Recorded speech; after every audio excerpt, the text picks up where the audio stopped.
வாசிங்க. மத்தேயு சுவிசேஷம் 6ஆம் அதிகாரத்தில் 6ஆம் வசனம். மத்தேயு சுவிசேஷம் 6ஆம் அதிகாரம் 6ஆம் வசனத்தில், நீயோ ஜெபம் பண்ணும்போது உன் அறை வீட்டிற்குள் பிரவேசித்து உன் கதவை பூட்டி அந்தரங்கத்தில் இருக்கிற உன் பிதாவை நோக்கி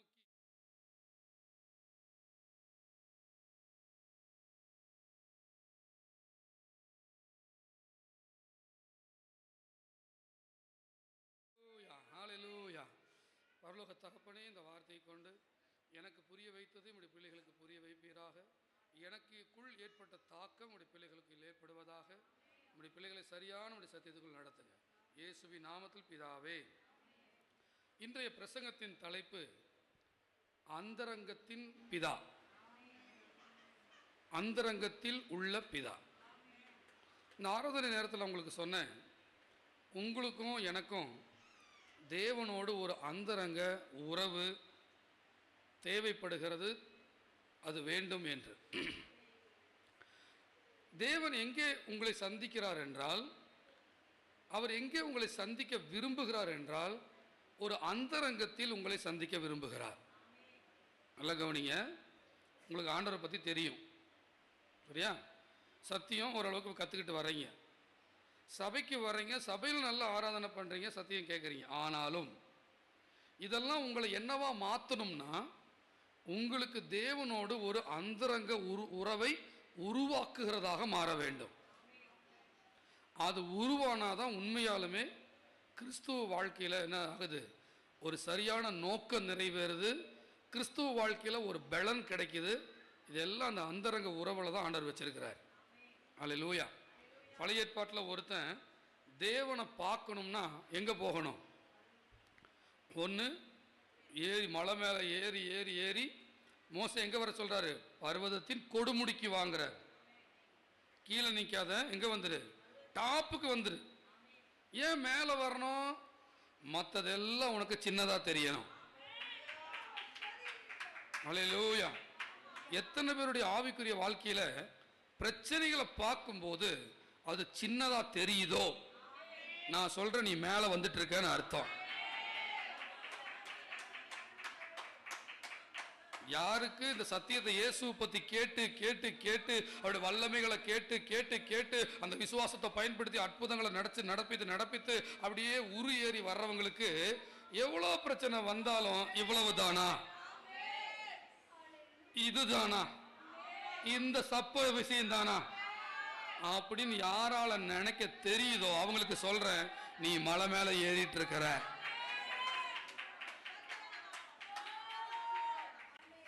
அல்லேலூயா. இனிமே சின்ன சின்ன பிரச்சனையும் பெருசு பண்ணி, ஐயோ இப்படி ஆயிடுச்சு, அப்படி ஆயிடுச்சு, அப்படி ஆயிடுச்சு, டென்ஷன் ஆயிடுச்சு, கஷ்டம் ஆயிடுச்சு, முடியலையே அப்படின்னா நீ இன்னும் எங்க ஏறல? மலை மேல ஏறல. எங்க தான் நிக்கிற? கீழே பிரச்சனையோடு பிரச்சனையா நிக்கிற. அப்பா சொல்றாரு, நீ ஏறி கொடுமுடிக்கு வாங்குறார். ஆனாலும் சிலர் ஒரு அளவுக்கு ஏறிட்டு சிலர் அங்கே தேங்கிடுறாங்க. ஆனால் வாஞ்சை இருக்கணும், கொடுமுடி போற வரைக்கும் நான் விட மாட்டேன். அல்லேலூயா. இப்படி பழைய ஏற்பாட்டில் ஆண்டவர் ஒரு மனுஷங்கிட்ட பேசும்போது தனிமைப்படுத்துறதை நம்ம பார்க்கிறோம். மோசே மீதியான் தேசத்தில் ஆடு மாடு மேய்ச்சிட்டு இருந்த போது ஆண்டவர் எங்க காட்சி கொடுக்கிறார்? எப்படி? ஒரு முட்செடியில். எங்க? ஒரு முட்செடியில். அந்த முட்செடி எங்க வச்சிருந்திருக்கலாம்?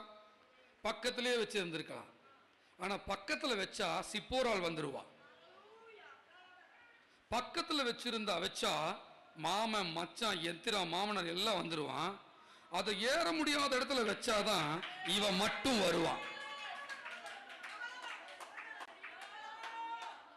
அல்லேலூயா.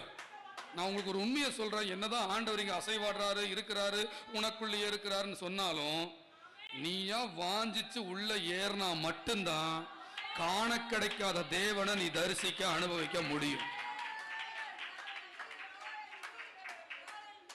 கிருபை பிரமாணத்தின்படி கர்த்தர் எனக்குள் இருக்கிறார், எனக்குள்ள அசைவாடுகிறார், என்னை விட்டு விலகவில்லை இருக்கிறார். இருந்தாலும் நீ அவரை தரிசிக்கணும்னா நீ ஒரு இடத்துல ஏறி நின்று உன்னை தனிமைப்படுத்திக்கிட்டு அந்தரங்கத்துக்கு போனாதான் அவர் உங்கள்கிட்ட நல்ல வெளிப்பாட்டோடு உங்கள்கிட்ட பேசுவார்.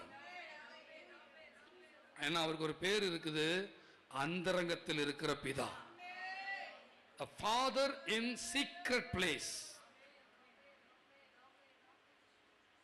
யாரெல்லாம் பழைய ஏற்பாட்டில் தனியா அவரை பார்க்கணும்னு தனியா போனாங்களோ அவங்கெல்லாம் மகிமையாக தான் வெளியே வந்திருக்கிறாங்க. எலியாவுக்கு ஒரு மலை இருந்துச்சு, கர்மேல் மலை. அவன் கர்மேல் மலை மேல ஏறி, ஹல்லேலூயா, எலியாவுடைய மலை பேர் என்ன? மோசேக்கு என்ன மலை பேர் என்ன? சீனாய் மலை. எலியாவுக்கு ஒரு மலை இருந்துச்சு, கர்மேல் மலை. ஜனங்கள் ரொம்ப தேவனை விட்டு தூர போறாங்கிறத பார்த்து ஒரு முடிவெடுத்து, இவங்களுக்கு நான் தேவனை நிரூபிச்சே ஆகணும்னு சொல்லி அவன் பண்ணான். எலியா நம்மை போல பாடுள்ள மனுஷனா இருந்தும், பாடுள்ள மனுஷனா இருந்தும் அவர் கருத்தாய் ஜெபம் பண்ணினான். கருத்துன்னு என்ன தெரியுங்களா? இப்படி கூட எடுத்துக்கலாம், ஒரே மனதா கருத்தா மழை பெய்யக்கூடாதுங்கிறான். அதே மாதிரி 3.5 வருஷம் தேசத்துல மழை பெய்யல. அப்படி ஸ்டாப் பண்ணிட்டு கீழே இறங்கி வந்து ராஜா கிட்ட சொல்றான், என்னுடைய வாக்கே அன்றி தேசத்துல மழை பெய்யாதுங்கிறான். அந்தரங்க உறவு வச்சிருக்கிறவனுக்கு எப்பவுமே உள்ளத்துக்குள்ள ஒரு துணிச்சல் இருக்கத்தான் செய்யும். அவன் வழுவுறது, காலில் உழுகிறது, நெளிவு சுழிவு பண்றது, அட்ஜஸ்ட் பண்றது அவனுக்கு வராது. அதுக்காக அவன் அன்பில்லாதவன் இல்லை, ஆனா அக்கிரமங்களோடு ஒத்து போகாதவன், தவறுகளோடு ஒத்து போகாதவன். தானியேலுக்கு ஒரு அந்தரங்க அறை இருந்துச்சு. யாரெல்லாம் அந்தரங்கத்துக்கு போனானோ அவனை எல்லாம் ஆண்டவர் வெளியரங்கமா உயர்த்தி வச்சார். ஆனா இன்னைக்கு ரட்சிக்கப்பட்டோங்கிற பல பேருக்கு அந்தரங்க உறவு கிடையாது. அதனால அவங்க மேல வர்றதும் கிடையாது.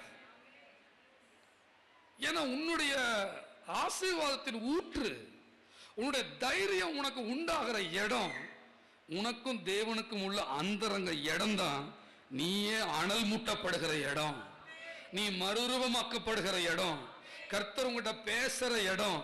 அவரோட உறவாடி உறவாடி உறவாடி நீ உலகத்துக்கு என்ன பண்ற? சவாலாக மாறுகிறாய். ஆமென் சொல்லுங்க. அல்லேலூயா. எலியாக்கு மறுபடியும் 3.5 வருஷம் ஆயிடுச்சு. இப்போ மழை பெய்ய வைக்கணும் அப்படின்னு தோணிருச்சு. ஏன்னா ஆகாப்பு வந்து இப்போ அந்த ஆகாப்புங்கிற இஸ்ரவேலின் ராஜா எலியா கிட்ட கெஞ்சி கேட்டுக்கிட்டதுனால, ராஜாவே இறங்கி வந்துட்டதுனால, ஏன்னா ராஜா திருந்தினா தேசமே திருந்திடும் அப்படின்னு சொன்னா ஆகாப்பு பார்த்துட்டு கொஞ்சம் வெயிட் பண்ணுங்கன்னு கர்மேல் மலை மேலே ஏறி, இதெல்லாம் நமக்கு தெரியும் இல்லையா, கர்மேல் மலை மேலே ஏறி அந்த சமயத்தில் மேகம் ஒண்ணுமே இல்லை, வறண்ட வானிலை. கூகுளில் சொல்லுது, வெதர் ரிப்போர்ட் சொல்லுது நோ ரெயின் ஃபார் 1 இயர். இப்போ கூட காலையில் கூகுளில் 10 மணிக்கு மழை வரும்னு போட்டிருந்துச்சு. இப்போ வரைக்கும் வரலன்னு நினைக்கிறேன், தள்ளி வச்சிருக்கேன் கொஞ்சம். என் ஜனங்கள் வீட்டுக்கு போகிற வரைக்கும் மழை வர வேண்டாம், இயேசு நாமத்தில் அப்படியே ஆவதாக. இப்போ அவன் வந்து மேலே ஏறி, கவனிங்க, அது கொடுமுடின்னு ஒன்று இருக்குல்ல. அந்த கொடுமுடின்னு என்னன்னு சொன்னேன்? எவனுமே கண்ணுக்கு படாத இடம், நீயும் தேவனும் மட்டும் இருக்கக்கூடிய ஒரு இடம். அல்லேலூயா. அந்த இடத்துக்கு போய் அப்படியே முகங்குப்புற இப்படி விழுந்து, பழைய ஏற்பாட்டு முறைமையின்படி இப்படி முகங்குப்புற விழுந்து ஒரு ஜெபத்தை பண்றார். என்னன்னு ஜெபிச்சிருப்பாரு? என்னன்னு ஜெபிச்சிருப்பாரு? மழை வரட்டும். அப்ப என்ன இல்லை? வறண்ட வானிலை, பயங்கரமான வெப்பம், உஷ்ண காத்தடிக்குது. இன்னும் மழை வர வாய்ப்பே இல்லை. 2.5 வருஷமா மழை இல்லை. ஒரு மேகம் கூட அந்த பக்கம் வரல, மேகமே வரல. ஆனா அவன் போய் தலையை தாழ்த்தி ஒரு ஜெபத்தை பண்றான், மழை வரட்டும் என்று ஜெபம் பண்றான். என்ன தைரியத்தில் தெரியுமா? அவனுக்கு தேவனோட ஒரு உறவு இருக்கு. அவன் சொன்ன தேவன் கேட்பார், அவன் சொன்ன தேவன் கேட்பார், தேவன் சொன்ன இவன் கேட்பான். அந்த உறவு நல்லா இருக்குது உள்ளுக்குள்ள. இந்த உறவு அந்தரங்கத்துல உறவு இல்லாத இருக்கா பாத்தீங்களா? அவன் ஊரே சுத்திட்டும் அலைஞ்சிக்கிட்டு பண்ணிக்கிட்டும் புலம்பிக்கிட்டும் வேலை பண்ணிட்டு அது பண்ணிட்டு இது பண்ணிட்டே கிடப்பான். ஆனா கிறிஸ்தவனைத்தான் சொல்றேன். ஆனா அந்த உறவு இருக்கிறவன் இருக்கான் பாத்தியா? இன்னைக்கு பிரசங்கத்துடைய 2வது தலைப்பு என்னன்னா, உன் அறை கதவை பூட்டி அரைக்கதவை பூட்டுதல். நீ எப்பவும் அரைக்கதவை ரூம பூட்டி உள்ள இருக்கிறியோ, நீ பயங்கரமான எழுப்புதலை சந்திக்க போற. ஆமென். அப்போ அவன் 7 தடவை ஜெபிக்கிறான். மறுபடியும் முகம் கூப்புறான், மேகம் வருதா பாரு, முகம் கூப்புறான், மேலே வருது. 7 தடவை ஜெபிச்சுட்டு, எத்தனை பேர் இப்படி ஜெபிச்சிருக்கிறீங்க? ஆமென் சொல்லுங்க. எப்படி இருக்குது ஜெபம்? ஜெபிச்சுட்டு போயிடுறது இல்லை. நான் விசுவாசிச்சிட்டேன், விசுவாசம் உள்ள ஜெபம் பண்ணிட்டேன், மறுபடியும் அதுக்காக ஜெபிக்க கூடாதுன்னு அர்த்தம் இல்லை. எதுக்கு விசுவாசிக்கிறியோ அதுக்கு ஜெபி, மறுபடியும் ஜெபி. என்ன ஜெபத்தை பண்ணு? அது நடந்தது நன்றி, நடந்தது நன்றி. அப்படி ஒவ்வொரு நாளும் அது நடக்கிற வரைக்கும் அந்த விசுவாச மனநிலையை தக்க வச்சுக்கிட்டே இரு. அது கட்டாயம் நடந்தே தீரும்.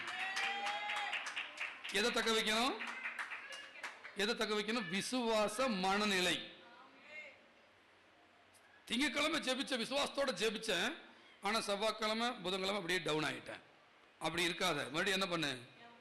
எந்திரிச்சு அதை விசுவாசத்தை மறுபடியும் ஊன்ற கட்டு. எது வரைக்கும் நீ அதை செய்யணும்? நடக்கிற வரைக்கும் செய்யணும். ஆமென். எது வரைக்கும் செய்யணும்? நடக்க. இப்படி மோதணும். இப்படி மோதுறவனை கர்த்தர் எழுப்ப விரும்புறாரு. இதுக்கு பேர் என்ன? Faith fighting. எவனெல்லாம் நியாயாதிபதி போய் டைம் இருக்கிற வர நாட்கள் நியாயாதிபதிகள் நல்லா தியானம் பண்ணுங்க. நீயே ஒரு நியாயாதிபதியா எழும்புவ, நீ ஒரு ரட்சகரா எழும்புவ, அதை படிச்சு முடிக்கிறக்குள்ள. அல்லேலூயா. அதுல எவனெல்லாம் மோதுனானோ அவனெல்லாம் தலைவனா மாறினான். எவனெல்லாம் வர்ற பிரச்சனையை பார்த்துட்டு பிரச்சனையை மோதாம ஸ்நாக்ஸ் சாப்பிட்டு டிவி பாட்டு படுத்து எந்திரிக்கிறியோ, நீ எல்லாம் ஒரு நாளுமே தலைவனா உருவாகவே முடியாது.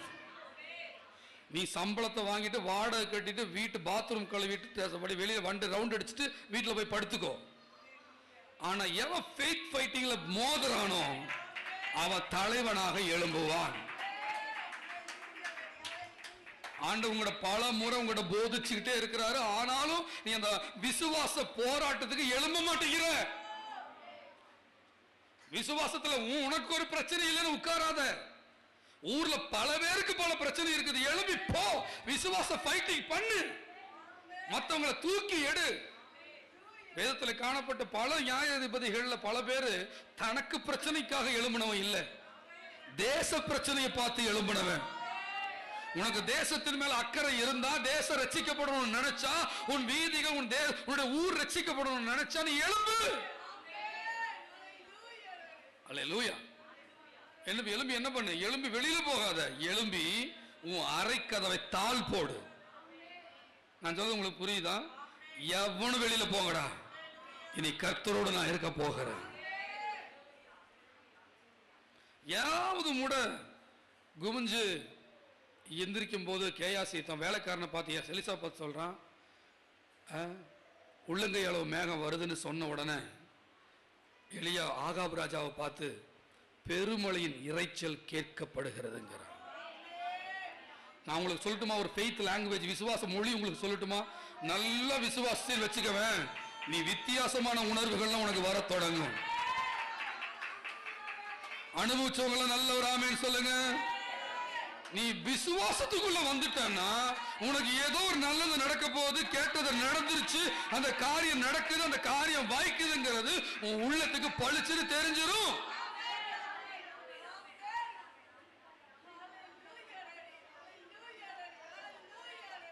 சில புரிந்து கொள்ளுதல மந்தம் உள்ளவங்களுக்காக நான் மறுபடியும் சொல்றேன். நீ நல்ல ஆண்டவரை விசுவாசிச்சு, அவர் அவ்வளோ உண்மையுள்ளவர், அவர் உயிர் தெழுந்த கடவுள், அவர் என்னோடு இருக்கிறார், என் ஜெபத்தை கேட்கிறாருங்கிற நம்பிக்கையோட நீ ஜெபிக்க ஜெபிக்க ஜெபிக்க, நீ அந்த வாக்குத்தத்தங்களை சொல்ல சொல்ல சொல்ல உனக்குள்ள ஒரு விசுவாசம் உருவாகி அந்த விசுவாசமே உனக்குள் உணர்த்த தொடங்கிடும் இது நடக்க போகிறது என்று. புரிஞ்சுக்காம சொல்லுங்க. எப்படி உணர்த்த தொடங்கிடும்? இது நடக்க போகிறது. எது சொல்லும்? விசுவாசமே சொல்லும். எது சொல்லும்? விசுவாசமே சொல்லும். அதான் ஆகாப் சொல்லுமா, எலியா சொல்றாரு, பெருமழையின் இரைச்சல் கேட்கப்படும். ஸோ இந்த மாதிரி பழைய ஏற்பாட்டு ஆட்கள் இப்படி தனியா போய் அவரை பிடிச்சு பிடிச்சு பிடிச்சு ஒரு உறவை உருவாக்கி ஒப்பு கொடுத்து தேசங்களை அசைக்கிறவங்களா மாறினாங்க. புதிய ஏற்பாட்டிலையும் இயேசு கிறிஸ்து எங்கே தான் இருக்கிறாராமா? அந்தரங்கத்தில் தான் இருக்கிறார். அதை குறித்து நம்ம வாசிக்கிறோம். யோவான் எழுதின சுவிசேஷம் 14ஆம் அதிகாரம் 19வது வசனம்.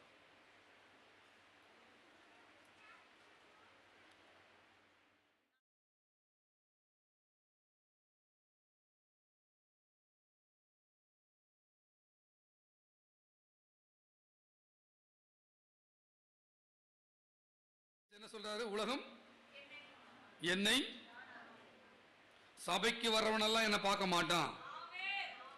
நீ கட்டடத்துக்குள்ள வந்திருக்கிறதுனால கர்த்தருக்குள்ள வந்ததா அர்த்தம் இல்ல. நீ என்ன காரணத்துக்காக சபைக்கு வந்திருக்கிற? அல்லேலூயா.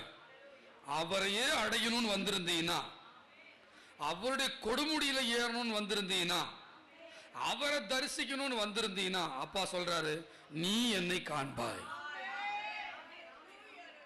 உலகம் அவரை, உலகம்னா யாருங்க? நம்ம சர்ச்சில் உட்கார்ந்துருக்கிற மாதிரி உலகம் சொல்லக்கூடாது. யாருக்குள்ள உலகம் இருக்கோ, யாருக்குள்ள உலக தாக்கம் நிறைய இருக்குதோ, யாரு உலகம் உலகம் உலகம் ஓடுறானோ அவன் தேவனை பார்க்க மாட்டான். நீங்களோ அப்படின்னு என்ன அர்த்தம்? என் நேரமும் என் பின்னாடி வரணும்னு முடிவு எடுத்திருக்கீல்ல. என் நேரமும் சிலுவை சுமந்தோ என விரும்பி கர்த்தரோடு தான் இருப்பேன். தேவ ஜீவனுள்ள வார்த்தைகள் உம்மிடத்தில் உண்டே. நீர் தான் வழி, சத்தியம், ஜீவன். நீர் தான் அந்த இரட்சகர். நீர் தான் பரலோகத்துக்கு வழி. நீர் தான் நித்திய ஜீவன். நீர் தான் அந்த தெவிட்டாத அமுதம். நீர் தான் ஆண்டவர். நீர் தான் இரட்சகர். நீர் இருந்தா போதும், நீங்க தான் வேணும்னு முடிவெடுத்து வந்தான். பாத்தீங்களா? அவங்கள பார்த்து சொல்றாரு, நீங்களோ என்னை காண்பீர்கள். அப்போ இப்பவும் கர்த்தர் எங்க தான் இருக்கிறாரு? எங்கதான் இருக்காரு? எங்கதான் இருக்காரு? கவனிக்கணும். அந்தரங்கத்துல தான் இருக்கிறாரு. வசனம் சொல்லுது, உன்னதமானவருடைய மறைவில் இருக்கிறவர். யாராமா? உன்னதமானவருடைய மறைவில் இருக்கிறவன். Secret place of the high God. ஒரு பெரிய உன்னதமான தேவனுடைய மறைவில் இருக்கிறவன், சீக்ரெட் பிளேஸ்ல இருக்கிறவன், அந்தரங்கத்தில் இருக்கிறவன், அவருடைய அந்தரங்க உறவில் இருக்கிறவன். இந்த காலைவேளையில் மறுபடியும் உங்களுக்கு சொல்ற, கடந்த நாட்கள்ல யாருக்கெல்லாம் தேவனோடு நாம் தனியா ஜெபிக்கிறதுக்கு, தனியா உறவாடுறதுக்குமான ஏக்கம் உண்டாகி யார் அப்படி ஜெபித்து ஆராதிக்கிறவர்களாக இருந்தீர்களோ அவர்களுக்கு சொல்லுகிறேன், அவர்கள் சர்வ வல்லவரின் நிழலில் தங்குவார்கள்.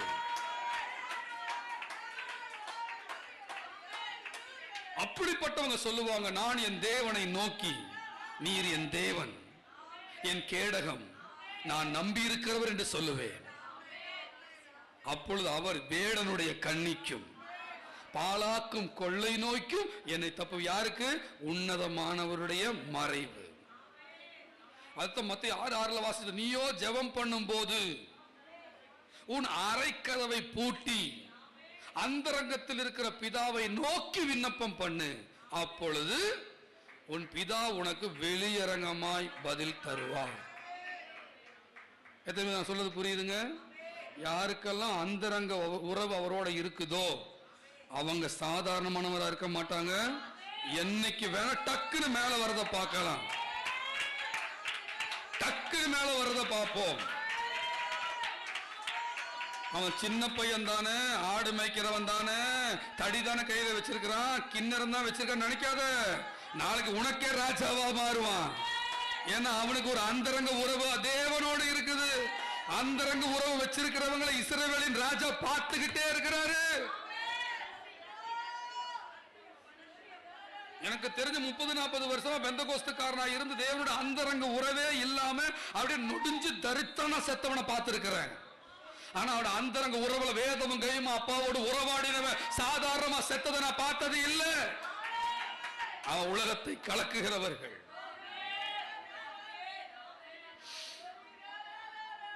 ஒரு அந்தரங்க உறவு.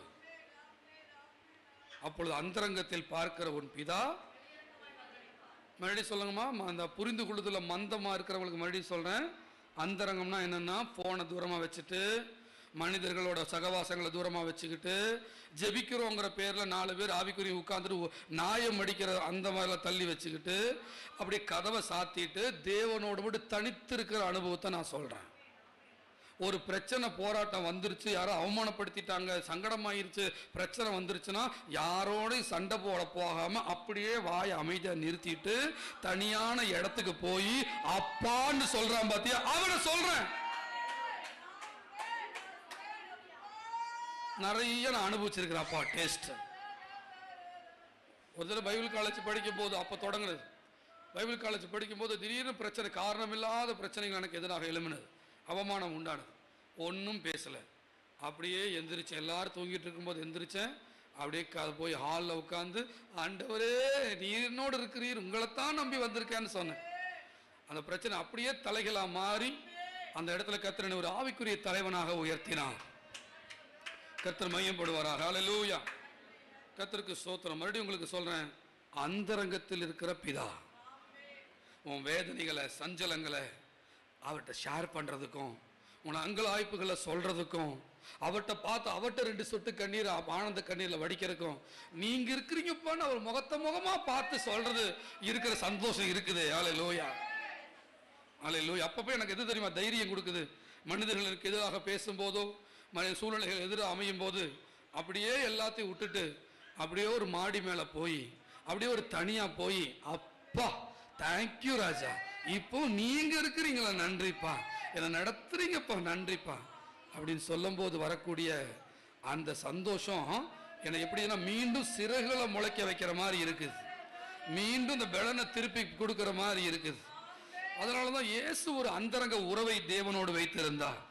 அவன் எப்படிப்பட்டவராக இருந்தார்னா, இரவெல்லாம் ஆண்டவரோடு தேவனோடு பேசுறவரா இருந்தார். இயேசு நமக்கு முன்மாதிரியா இருக்கும்படி போய் நைட்டெல்லாம் பிதாவை நோக்கி முழங்கால் படிட்டு, பிதாவேன்னு இவர் பேச, அவர் குமாரனேன்னு அவர் இறங்க, எவ்வளோ மகிமையா இருக்கு. அதுக்கப்புறம் இப்படியெல்லாம் இருக்க என்னாச்சு, ஒரு கட்டத்தில் வானம் திறந்தே பேசிடுறார் அவர், இவர் என் நேசகுமாரன்கிறார். நீ அந்தரங்கத்துல பேசும்போது பிதா வெளியரங்கமா பதில் கொடுப்பார். நீ அந்தரங்கமா போய் பிதா கிட்ட பேச பேச ஒரு நாள் என்ன பண்ணிடுறாராமா, இவர் என் நேசகுமாரன், இவரில் நான் பிரியமா இருக்கிறேன், இவருக்கு செவி கொடுங்கிறார். நீ அந்தரங்கத்துல ஜெபிக்க ஜெபிக்க ஒரு நாள் அப்படிதான் பதில் ஆண்டவர் தருவார். வானம் திறந்து பேசுறாரோ இல்லையோ, நீ தேவனுடைய குமாரன்கிறத ஊர் அறியும்படி கர்த்தர் செய்வார். உனக்கு அந்தரங்க உறவு இருந்தால், நீ தனியாக முழங்கால் படியிட்டோ நடந்தோ அப்பாவோடு இருதயத்தின் ஊற்றி ஜெபிக்கிற ஆராதிக்கிறவளாக இருந்தால், உனக்கு நிச்சயமாக உயர்வின் நாட்கள் வராமல் நீ சாவதில்லை. அதை குறித்து 2 ராஜாக்கள் 4ஆம் அதிகாரத்தில் வாசிச்சோம் இல்லையா? அதில் ஒரு சம்பவம் பாருங்க. அரைக்கதவை பூட்டிட்டா வரக்கூடிய எழுப்புதல் என்ன? இந்த வார்த்தையை கேட்டு எத்தனை பேர் உங்கள் அரைக்கதவை பூட்ட போகிறீர்கள்? ஆமேன்னு சொல்லுங்க. இருக்கிறது ஒரே ரூமா இருந்தாலும் என்ன பண்ணியது, பூட்டிடு. நீ பூட்டிட்டு ஜெபிக்கணும்னு அப்பா சொல்றார். ஏன் நீ பூட்டிட்டு ஜெபிக்கணும்? ஏன் பூட்டிட்டு ஜெபிக்கணும்? பூட்டாம ஜெபிச்சா ஒரு குண்டா குழம்பு கொடுங்களேன்னு ஒருத்தர் வந்துருவாங்க. அதுக்காக என்ன பண்ணிரு, பேசாம உன் வீட்டை அப்படியே ஒரு ஓப்பன் பப்ளிக் பார்க்க ஆக்கி விடாத. உன் வீட்டை பயபக்தி உள்ள ஜப வீடா வச்சிரு. 4ஆம் அதிகாரத்தில் நம்ம வாசிச்சோம் இல்லையா, சூனேமியாள் 8ஆம் வசனத்தை வாசிங்க. 4:8. பின்பு ஒரு நாள் எலிசா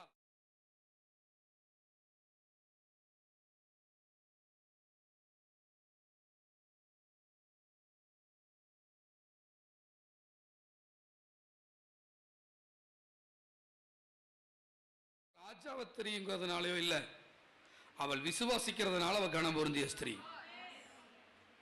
அவள் எப்படிப்பட்டவள்? ஏன் விசுவாசிக்கிறவள் சொல்ல தெரியுங்களா? அவள் விசுவாசிச்சதுனாலதான் ராஜாவை வீட்டுக்கு சாப்பிட கூப்பிடல, சேனாதிபதியை கூப்பிடல, ஒரு எலிசா என்கிற ஊழியக்காரனை வீட்டுக்கு கூப்பிடுகிறார். சத்தமா ஆமென் சொல்லுவீங்களா? ஹல்லேலூயா. நீங்க யாரை வீட்டுக்கு கூப்பிடுகிறீர்கள்? கர்த்தர் உங்களோடு பேசுவாராக.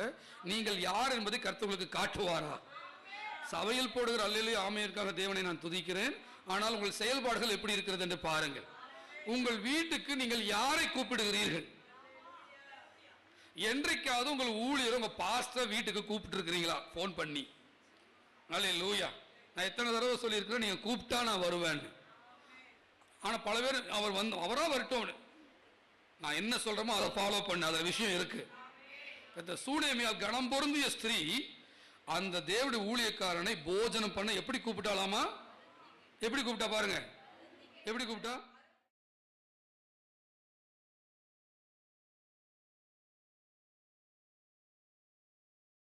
வந்துருங்க, வந்துருவீங்களா? வந்துருங்க, மிஸ் இப்படி கூப்பிடலாம். இங்க ஏதாவது சுனேமியால் இருக்கான்னு எனக்கு தெரியல. வந்துருவீங்களா? வந்திருக்கிற போறீங்க.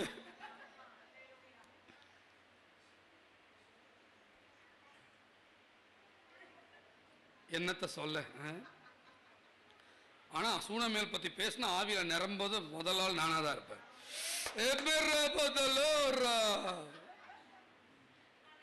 உன் அந்நிய பாஷையை நீ 2வது 3வது இடத்துல வை. உன் அன்பை முதல் இடத்துல வை. ஆண்டவர் மேல வச்சிருக்கிற வாஞ்சைய முதல் இடத்துல வை. அந்நிய பாஷை பேசு, பலவிதமான பாஷைகளை பேசு. ஆனா அதை விட ஆவிக்குரிய உச்சம் என்பது அன்பே உச்சம்.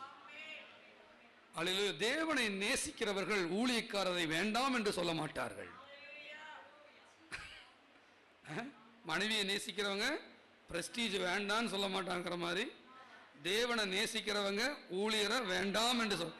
இந்த கல்யாணமா ஊழியர் வேண்டாம், அவரை கூப்பிட்டுறாத, அவர் ஏதாவது நல்ல ஏதாவது பாயிண்ட போட்டுருவாரு. அல்லேலூயா. இல்லை அடுத்ததெல்லாம் நல்ல ஒழுங்குகள், நல்ல ரூல்ஸ் எல்லாம் நம்ம வரப்போகுது. ஒரு கல்யாணம் நடக்கும் போது ஒரு பாஸ்டரை எப்படி கூப்பிடணும், எப்படி பேரை போடணும், என்ன பண்ணா ஒருவன் எல்லாம் பண்ண போறோம். கர்த்தருக்கு ஸ்தோத்திரம். இது கணத்தை விரும்புறதுக்காக இல்லை, உங்கள் வாழ்க்கையை நிர்ணயிப்பதற்கானது. எந்த அளவுக்கு நீ பாஸ்டர் உள்ள விடுறன்னு நான் தெரிஞ்சுக்க விரும்புறேன். சத்தமா ஆமேன்னு சொல்லுவீங்களா? இப்போ ஏன் கணம் பொருந்திய ஸ்திரீனா, அவ எலிசாவை வீட்டுக்கு கூப்பிடுறான். நான் உங்களுக்கு சொல்றேன், யாரெல்லாம் உங்களுடைய ஆவிக்குரிய தகப்பனாகிய மேய்ப்பரை மரியாதையோடு கணத்தோடு வீட்டுக்கு வாங்கன்னு கூப்பிடுறீங்களோ அவங்களெல்லாம் நான் சூனேமியால பார்க்கிறேன். நிச்சயமா உங்க கர்த்தருக்கு ஸ்தோத்திரம். எலிசா உங்க வீட்டுக்கு வரும்போது நிலவரம் அப்படி இருக்காது, நிச்சயமா மாற்றம் அடையும். அங்க வந்து ஏறெடுக்கப்படுகிற ஒரு ஜெபம் அந்த இடத்துல மாற்றத்தை கொண்டு வரும். ஆனால் நான் விரும்புறேன், நான் புதிய ஆட்களுக்கு தான் நானா போவேன், என் சபை மக்கள் கூப்பிட்டாதான் போவேன். அல்லேலூயா. கர்த்தருக்கு ஸ்தோத்திரம். அல்லேலூயா. சூனேமியால் வருந்திக்கு போஜனம் பண்ண கேட்டுக்கொண்டாள். அப்படியே அவனை பயணப்பட்டு வருகிற போதெல்லாம் போஜனம் பண்ணும்படி வந்து, நல்ல கவனிங்க, ஒரு போதகரோடு எந்த விசுவாசி நல்ல வாஞ்சையோடும் நேசத்தோடு பழகிறாங்களோ அப்படி பழக பழக அந்த போதகருடைய உள்ளங்கள் ஆவியானவர் ஏவுதலை கொடுத்துட்டே இருப்பாரு. அவர்களுக்கு ஒரு நிறைவு உண்டாகணும். உன்னோடு பழகிறவங்களுக்கு ஒரு நிறைவு உண்டாகணும். உன்னோட பழகிறவங்க வாழ்க்கையில ஒரு மேன்மை உண்டாகணும். அப்படிங்கிற வாஞ்சைய கொடுத்துக்கிட்டே இருப்பார். அப்படி கர்த்தரோடு இருக்கிறவங்களுக்கு, தேவனுக்கு ஊழியம் செய்யறவங்களுக்கு அப்பா கொடுத்துக்கிற வாக்குத்தத்தம் என்ன தெரியுமா? உன்னை ஆசீர்வதிக்கிறவங்களை நான் ஆசீர்வதிப்பேன்.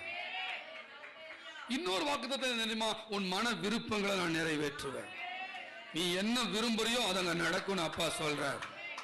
அதனாலதான் அந்த ஊழியர்களுடைய அந்த மனது கோணாம நடக்கும் போது அவங்களுக்கு உள்ள அந்த விருப்பம் என்ன ஆகுதுன்னா அப்படியே விசுவாசிகளுக்கு நடக்கிறது. அதான் மேய்ப்பனுக்கும் ஆட்டுக்கும் உள்ள உறவு. எங்கே இருவர் ஒருமனப்பட்டிருந்தால் அவர்கள் கேட்டுக்கொள்வது எதுவோ அது அவர்களுக்கு கொடுக்கப்படும். அந்த மேய்ப்பர்கள் ஆடுகள் அப்படி இணைஞ்சு வரக்குதான் பிசாசும் அந்த மாம்சமும் இவ்வளவு போராட்டம் பண்ணுது. அது இணைஞ்சிருச்சுன்னா அதுக்கப்புறம் எவனும் ஆசீர்வாதத்தை தடுக்கவே முடியாது. ஆமேன் சொல்லுங்க. ஹல்லேலூயா. சத்தம் ஆமேன் சொல்லுங்க. ஹல்லேலூயா. அதை தடுக்கிறது தான் உள்ளத்தில் உண்டாகிற அந்த முரட்டாண்ட, அந்த வேதனை, அந்த கடுப்பு, அந்த பெருமை, அந்த பொறாமை, அந்த எல்லாம் அதை வந்து தடுக்குது. அது சரண்டர் ஆகும் போது மேன்மை உண்டாகுது. சத்தம் ஆமேன் சொல்லுங்க.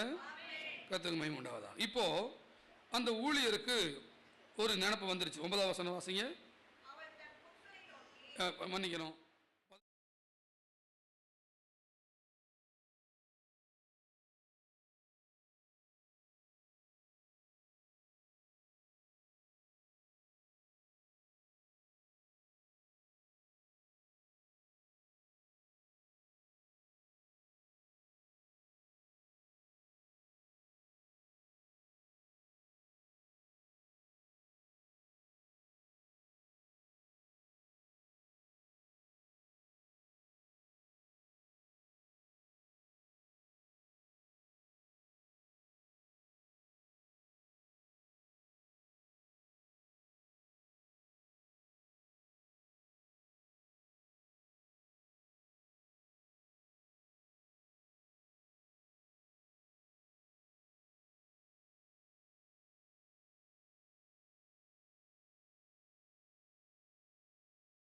பரிசுத்தவான் என்று காண்கிறேன்.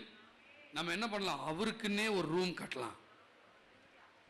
நாம் மெத்தையின் மேல் ஒரு சிறிய அறை வீட்டை கட்டி அதில் அவருக்கு ஒரு கட்டிலையும் மேஜையும் நாட்காலியையும், இவருக்கு குத்து விளக்கம் தூக்கிட்டு போறோம் விசுவாசிகள் இல்லை. அவருக்குன்னு ஒரு குத்து விளக்க வச்சு மேஜையை வச்சு நாட்காலியை வச்சு கட்டில் போட்டு ரூம் கட்டி கொடுக்குறாங்க. சத்தம் ஆமீன்னு சொல்லுங்க. உண்மையை சொல்லுங்க. எத்தனை பேருக்கு கடந்த நாட்களில் நான் ஒரு வீடு கட்டினா எங்க பாஸ்டருக்கும் ஒரு வீடு கட்டி தருவேன்? உண்மையை மட்டும் சொல்லணும். ஏன்னா பல பேர் ஆண்டவர் எனக்கு ஒரு வீட்டை தாரும், எனக்கு ஒரு வீட்டை தாரும், எனக்கு பாஸ்டர் இத்தனை பேர் நிற்கிறாரு, கண்ணுக்கே தெரியலையா உனக்கு? அதை விடுங்கய்யா. உங்களை எத்தனை பேர் பாஸ்டர் வீட்டுக்கு பாஸ்டருக்கு ட்ரெஸ் எடுத்து கொடுத்துருக்குறீங்க? பார்த்தீங்களா இந்த லட்சணத்தில் போயிட்டு இருக்கு இந்த வாழ்க்கை. ஆனால் அவங்களாம் ஆவிக்குள்ள போயிடுவார்கள். காண்கிற சகோதரத்தில் அன்பு கூறாதவன் இப்படிலாம் சொல்லி கூட ட்ரெஸ் கேட்கறதானே நினைச்சிடக்கூடாது. எனக்கு நல்ல ட்ரெஸ் ஆர்டர் கொடுத்துருக்கிறாரு, ஆனால் உன்னுடைய குணம் எப்படின்னு உனக்கு நான் காமிச்சு கொடுத்துருக்கிறேன். அல்லேலூயா. ஒரு ஊழியக்காரரை எப்படி ட்ரீட் பண்ணணும், எப்படி அந்த ஊழியர்களோடு இணைந்து செயல்பட்டா நம்ம அந்த ஆசீர்வாதத்தை வாங்க முடியும்னு உனக்கு தோணுறதுக்காக நான் பிரசங்கிச்சுட்டு இருக்கேன். அல்லேலூயா. அவன் ஒரு அறை வீட்டை எத்தனை பேருக்கு ஒரு வீடு கட்டி தரணும்னு தோணி இருக்குது? ஆமீன்னு சொல்லுங்க பாப்பா, கையை உயர்த்தி. ஓ சூப்பர். 2 வீடு கிடைச்சிருச்சு, 3 வீடு, 4 வீடு, 5 வீடு. ஆசைப்படுறீங்களா? அல்லேலூயா. சத்தமா ஆமீன் சொல்லுங்க. சத்தமா ஆமீன் சொல்லுங்க. அல்லேலூயா. இப்படி தோணுனதுக்காக நான் தேவனை துதிக்கிறேன். ஆனா இவங்க கட்டி கொடுத்துட்டாங்கிறதுக்காக நீ கட்டி கொடுத்துடக்கூடாது. இதுக்காக இருக்க வேண்டாம். இருக்கட்டும் ஒரு 5 வீடு. ஏன் அதில் உனக்கு ஒன்று சங்கடம்? கொடுத்துடாத, பாஸ்டர் 2 வீடு வச்சிருக்காரு. இப்படி சில ஆத்துமாக்கள் இருக்கும். கொடுத்துடாத, ரொம்ப பண்ணாத. அல்லேலூயா. எதுக்கு அந்த இந்த தனம்? குறுக்குடு மைண்டு. உதாரத்துவம் உள்ள ஆத்மா செழிக்கும் இல்லை. அல்லேலூயா. தமிழ்நாட்டில் அட்சய திருதியா, அட்சய திருதிக்கு எத்தனை தங்கம் வாங்கியிருக்காங்க தெரியுமா? தமிழ்நாட்டில் 25,000 கிலோ, 25 டன்னு. பணத்தில் சொல்லணும்னா 16,500 கோடிக்கு ஒரே நாளில் தங்கம் வாங்கியிருக்கிறாங்க. அல்லேலூயா. இங்கே ஏதாவது வாங்கியிருக்குமான்னு தெரியல, தொலைச்சு போடுவோம். தொலைச்சு தங்கம் வாங்கினா தங்கம் சேருங்கிறாங்க. சேர்ந்தவங்களெல்லாம் கூப்பிடுங்க அப்படின்னு சொல்லி பார்க்கும்போது இல்லை. ஆனால் வருஷம் வருஷம் வாங்கிட்டே இருந்தால் சேர்ந்துடும் இல்லை, அதுக்காக சொல்லுவாங்களா இருக்கும். அந்த மாதிரி இந்த இடத்துல எலிசா சொல்கிறாரு, எலிசாவுக்கு ஒரு மெத்தையும் வீட்டையும் கட்டி அவரை செட்டில் பண்ணிட்டோம்னா அவர் நல்லா ஒரு பாட்டுக்கு ஊழியம் பண்ணுறாரு. அவர் தங்குறதுக்கு இடம் வேணும், நல்ல சாப்பாடு, தங்குறதுக்கு எல்லாம் பண்ணி கொடுத்துடலாம். அப்படி எந்த ஒரு சகோதரிக்கு ஒரு சகோதரனுக்கு அது தோணுதோ அவங்க வீட்டில் நடக்காத ஒன்று நடக்க போகுதுன்னு அர்த்தம். நடக்காத ஒன்று நடக்க போகுது. எலிசா யாரு? எலிசா சுனேமியாளுக்கு யாரு? ஒன்னும் இல்லை. பட் எலிசா தேவனுக்கு ஊழியம் பண்ணுகிறவன். அந்த தேவனைத்தான் நான் விசுவாசிக்கிறேன். எப்படி லிங்க் வருது பாருங்க. ஒரு மனிதன் தேவனைத்தான் விசுவாசிச்சு நேசிச்சுட்டு இருக்கிறான்னா அவருக்கு ஊழியம் பண்றவங்களை அவன் கனப்படுத்த தொடங்கிடுறான். தெரிஞ்சுக்கலாம் அவன் யாரு? கணம் பொருந்திய ஸ்திரீ. அல்லேலூயா. பல பேர் என்ன நினைச்சிடறாங்க, நம்ம கர்த்தருக்கு பண்ணுவோம், பாஸ்டர் கை விட்டுருவோம் நினைச்சிடறாங்க. சில பாஸ்டருக்கு அள்ளி கொடுத்து கர்த்தர் கை விட்டுறாங்க. அது அப்படி ஆகாது. தேவனும் ஊழியர்களும் நாமும் இணைஞ்சு நிற்கும் போது முப்பரி நூல் அருந்து போகாது. முப்பரி நூல் அருந்து போகாது. அந்த அப்படிப்பட்டவர்களுடைய ஆவிக்குரிய வாழ்க்கை எழுச்சியாவே இருக்கும்படி கர்த்தர் செய்கிறார். சத்தம் ஆமென் சொல்லுவீங்களா? நல்ல கரங்களை உயர்த்தி ஆமென் சொல்லுவீங்களா? நல்ல சத்தமா ஆமென் சொல்லுவீங்களா? ஹல்லேலூயா. கர்த்தர் உயர்ந்திருப்பார். நேரமானதுனால கடைத்தொகைக்கு வரேன். இப்போ சொன்ன மாதிரியே குழந்தை பிறந்துருச்சு. குழந்தை பிறந்து இப்போ அவங்க அப்பாவோட போய் வயல்ல வேலை செஞ்சுட்டு இருக்குது. பையன் கொஞ்சம் பெருசாயிட்டான். வயல்ல வேலை செஞ்சுட்டு இருக்கும்போது 19ஆம் வசனத்தின்படி அவனுக்கு தலை பயங்கரமா வலிக்குது, தலை நோகுதுன்னு சொல்றான். உடனே அவங்க அப்பா என்ன பண்ணிடுறாரு?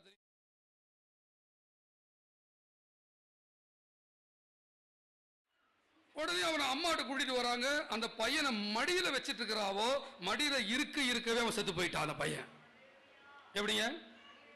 அந்த பையன் என்ன காயத்ரி, அந்த பையன் மடியில் இருக்கிறான், தலை நோகுதுன்னு மடியில இருக்க செத்து போயிட்டான். உடனே அவளுக்கு என்ன ஆச்சுன்னா, நான் கேட்டனா அப்படின்னு. ஆனா கவலைப்படாம அந்த பையனை தூக்கி கொண்டு போய் அந்த அறை வீடு இருக்குல்ல, மேல் வீடு, அந்த வீட்டுக்குள்ள வச்சு கதவை ஒரு பூட்டு பூட்டுறா. ஒரு ஆமேன் சொல்லுங்க, நல்ல ஒரு ஆமேன் சொல்லுங்க. உனக்கு பூட்டுறதுக்குன்னு ஒரு அனுபவம் இருந்துச்சுன்னா நீ செத்து போனவனை கூட திரும்பி பெற்றுக் கொள்ளுவா. எந்த பிரச்சனையும் நேர கல்றைக்கு எடுத்துட்டு போயிடாத. பிரச்சனையும் அவ்வளவுதான், செத்தே போயிட்டான்னு செத்தாலும் கூட அதை கல்றைக்கு எடுத்துட்டு போயிடாத. நீ ஜெபிக்கிற அந்தரங்க இடத்துக்கு எடுத்துட்டு போயிட்டு அது என்னன்னு ஒரு மோதிட்டு தான் அது கல்றைக்கே போகணும்.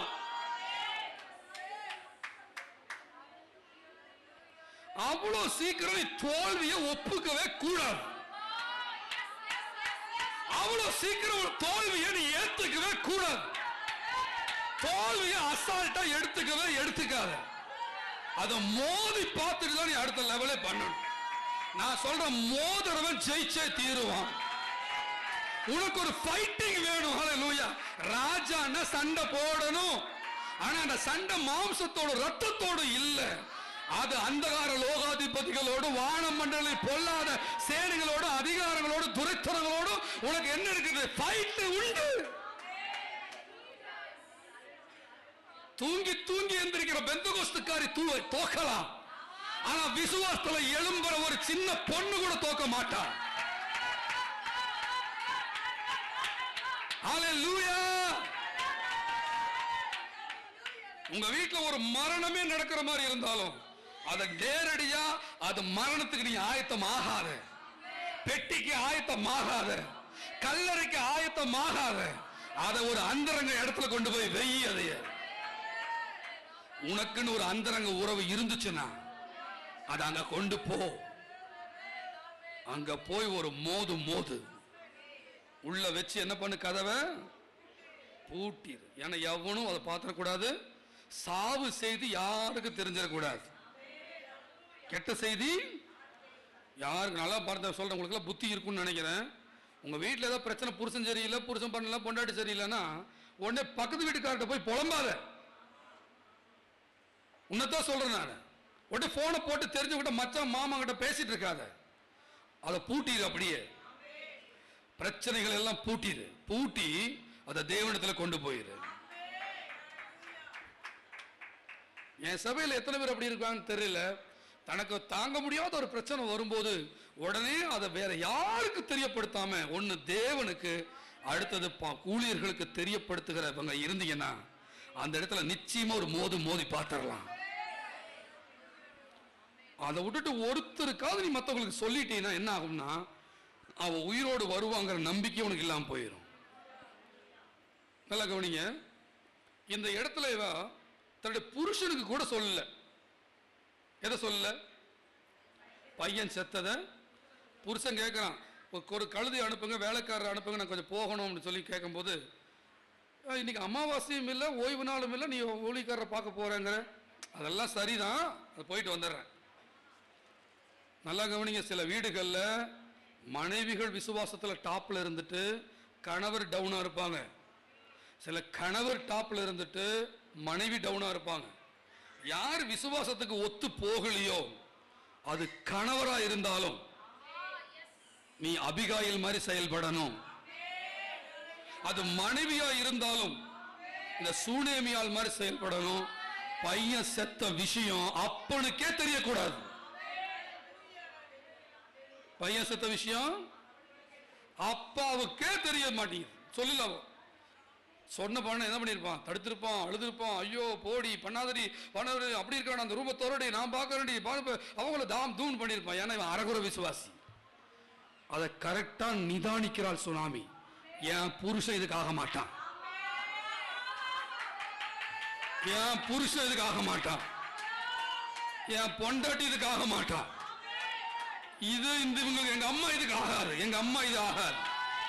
எங்க அப்பா இதுக்காக இத அங்க கொண்டு போக கூடாது. ஏதாவது பயத்திலேயோ அந்த பாசத்திலேயோ அந்த பரிவிலையோ அந்த ஆதங்கத்திலேயோ குழப்பி விட்டுருவாங்க. இந்த இடத்துல ஆதங்க அற்புதத்தை கொண்டு வராது. இந்த இடத்துல பரிவு அற்புதத்தை கொண்டு வராது. இந்த இடத்துல பாசம் அற்புதத்தை கொண்டு வராது. இந்த இடத்துல கதவை பூட்டி ஒரு விசுவாசம் தாங்க அற்புதத்தை கொண்டு வரும். அதுல இது யார்கிட்ட கொண்டு போகணுமோ அங்க கொண்டு போறேன். நான் எங்க கொண்டு போறேன்? இப்போ எலிசா கிட்ட தான் அந்த பிரச்சனை கொண்டு போகணும். என்ன தூக்கி எடுக்கிற விசுவாசத்தை தட்டி எழுப்புற இந்த பிரச்சனை தீர்க்கக்கூடிய அந்த நபர்கிட்ட போனா தான் இந்த பிரச்சனை தீரும். அப்படிங்கிறதுல சுனாமியால் சரியா போக்கஸ்டா இருக்கா. இப்ப கணவர்கிட்ட சொல்லாம கிளம்பியாச்சா? இப்ப பக்கத்துல போனா யார் வர்றா? கேயாசி. கேயாசி யாரு? அவரு ஊழியர் தான். ஆனா என்ன ஊழியர்? கிருபை பிரமாணத்தில் வந்தால் ஐஸ்வர்யவான் ஆகலாம். அந்த ஊழியர் அவரு. பிராஸ்பரிட்டி ஊழியர் அவரு. பிராஸ்பரிட்டி வேண்டான்னு சொல்ல, பிராஸ்பரிட்டி மட்டுமேங்கிறது தான் தப்பு. நாம பணக்காரனாகிறக்காக கிறிஸ்தவங்க கிட்ட வரல. அல்லேலூயா. எத்தனை பேர் ஆமென் சொல்லுவீங்க?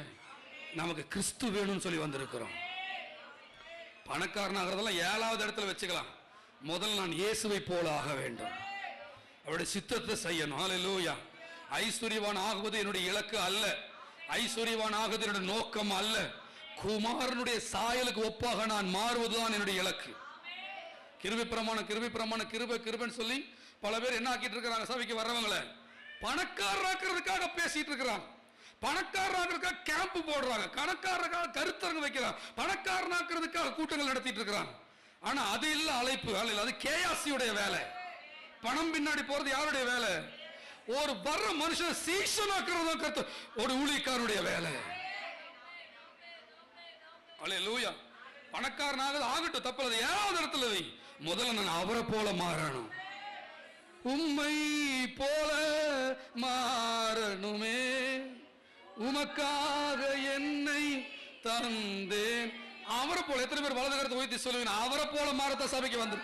நான் பணக்காரன் ஆகட்டும் ஆகாம போகட்டும், ஆனா அவரை போல நான் மாற என்ன ஒப்படைக்கிறேன். எப்படி பிசாசு தந்திரமா கிருபை பிரமாணத்தை கொண்டு போயிட்டு இருக்கிறான் தெரியுமா உங்களுக்கு? அதனால உண்மையா கிருபையில் இருக்கிற நம்மளே தவறான பெயர்களை பெற அளவுக்கு ஆகிப்போச்சு.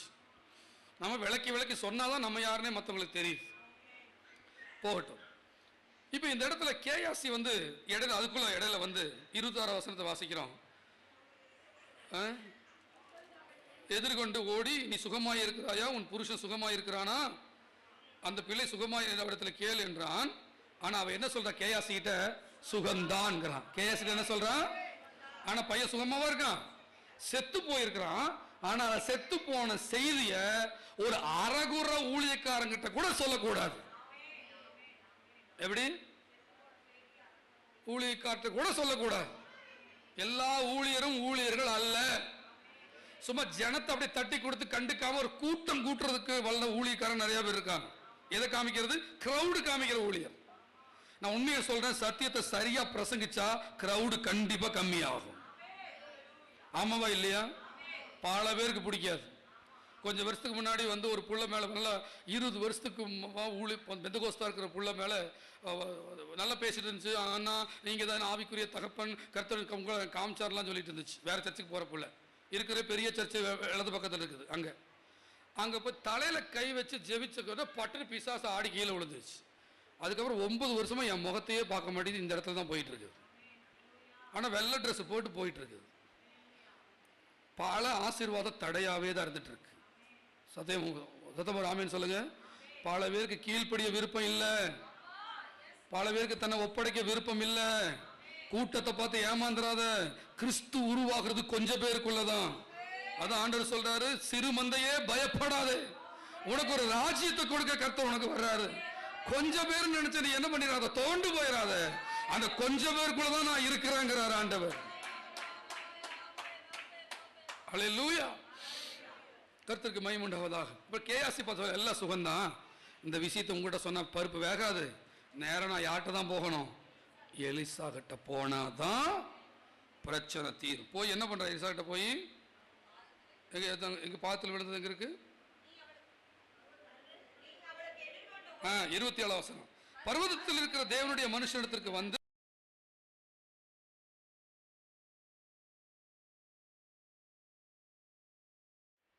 இதுதான் விசுவாச உறுதி. இவரைத்தான் பிடிக்கணும்னா, கர்த்தரைத்தான் பிடிக்கணும்னா கர்த்தரைத்தான் பிடிக்கிறது. அதில் கேயாசி கூட பிசாசு போல செயல்பட்டு அந்த அற்புதத்தை தடுக்கலாம். அதில் கவனம் கொடுத்துறாத. சில ஊழியர்கள் பெயரில் கூட அதை தாஜா பண்ணி அட்ஜஸ்ட் பண்ணி அதை பண்ணி இதை பண்ணி உன் நோக்கத்தை கெடுத்துடலாம். அதை நம்பிடாத.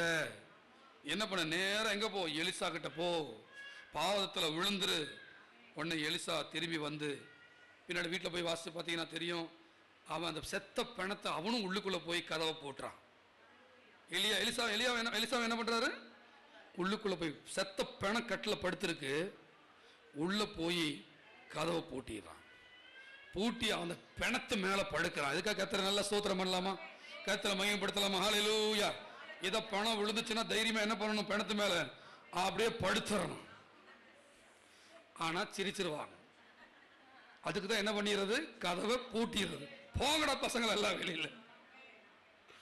சில சமயம் விசுவாசத்தில் செயல்படும் போது கொஞ்சம் காமெடியா இருக்கும். மற்றவங்க நம்மளை தூஷிக்கிற மாதிரிலாம் இருக்கும். அறிவு வேண்டாமா உங்களுக்கு, அறிவு வேண்டாமா? அறிவு இல்லாம தான் வந்திருக்கிறோம். இங்க அறிவு கட்ட ஜெபம் பண்றதுக்கு தான் வந்திருக்கிறோம்.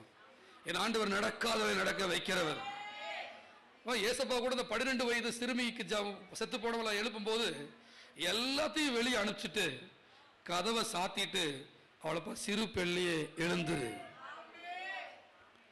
ஆமீன். அந்தரங்க உறவுன்னு உனக்கு ஒன்று இருந்துச்சுன்னா மரணத்தை பார்த்தே நீ பேச தொடங்கிடுவ. அந்தரங்க உறவு உனக்கு ஒன்று இருந்துச்சுன்னா எய்ட்ஸை பார்த்து நீ பேச தொடங்கிடுவ. அந்தரங்க உறவு உனக்குள்ள இருந்துச்சுன்னா நீ யாரை பார்த்து பேசுவ, தேவனை பார்த்து பேசிட்டு இருக்க மாட்ட, அந்த வியாதியை பார்த்தே நீ பேச தொடங்கிடுவ. எது வரைக்கும் பேசுவ, அது நடக்கிற வரைக்கும் பேசுவ. எத்தனை கோடி உனக்கு கடன் இருந்தாலும் நீ மலை மேல ஏறிடு. அதை பார்த்து சொல்ல, உன்னை விட என் தேவன் பெரியவர்னு சொல்லு. உலகத்தான் 45,000 கோடி காஃபி டே கம்பெனிக்காரன் தற்கொலை பண்றான். 18,000 கோடி வச்சிருக்கிற கம்பெனிக்காரன் தற்கொலை பண்ணியிருக்கா போன வாரம். இந்த பணக்காரங்கள்லாம் தற்கொலை பண்றதை பார்த்து ஆச்சரியமா இருக்குது. நல்ல வேலை கிட்ட பணமே இல்லை. அல்லேலூயா. என்ன இருக்கு, இயேசுவின் நாமம் இருக்கிறது. பேதுரு சொல்கிறார், வெள்ளியும் பொன்னும் என்னிடத்தில் இல்லை, என்னிடத்தில் உள்ளதை உனக்கு தருகிறேன். எத்தனை பேருக்கு இந்த திமிர் வருது? என்ன திமிர் தெரியுமா? எங்கிட்ட ஒண்ணு இல்லதான், ஆனா இயேசுவின் நாமம் இருக்குதுங்கிறவங்க எல்லாம் எவ்வளவு முடியுமோ அவ்வளவு கரங்களை உயர்த்தியாவே சொல்லுவீங்களா? அல்லேலூயா. உலகத்துல இல்லாத உறவு எங்கிட்ட இருக்கு. உலகத்தானுக்கு ஒரு பிரச்சனை வந்துச்சுன்னா அவனை முக்கு சந்தையில டாஸ்மார்க்கு போவான். உலகத்தானுக்கு ஒரு பிரச்சனை வந்துச்சுன்னா அவன் சினிமா தியேட்டர்ல போய் உட்காருவான். உலகத்தானுக்கு ஒரு பிரச்சனை வந்துச்சுன்னா வேசிகள் இடத்துல போவான். உலகத்தானுக்கு ஒரு பிரச்சனை வந்துச்சுன்னா அப்படியே ஜாலியா கிளம்பி டூர் போவான். ஆனா உனக்கும் எனக்கு ஒரு பிரச்சனை வந்துச்சுன்னா நமக்கு ஒரு பூட்டப்பட்ட அந்தரங்க அறை நமக்கு இருக்கிறது. அந்தரங்கத்தில் பார்க்கிற உன் பிதா உனக்கு வெளியரங்கமாய் பதில் கொடுப்பார். ஜெபிப்போம். கண்களை மூடி. எந்த மனுஷன் மேலே நம்பிக்கை வைக்காம கர்த்தர் மேல மட்டுமே நம்பிக்கை வைக்கிறதுக்கு கர்த்தர் உன்னை பயிற்று வச்சிட்டு இருக்கிறார். நீ கைவிடப்படல, பயிற்றுவிக்கப்பட்டு கொண்டிருக்கிறாய்.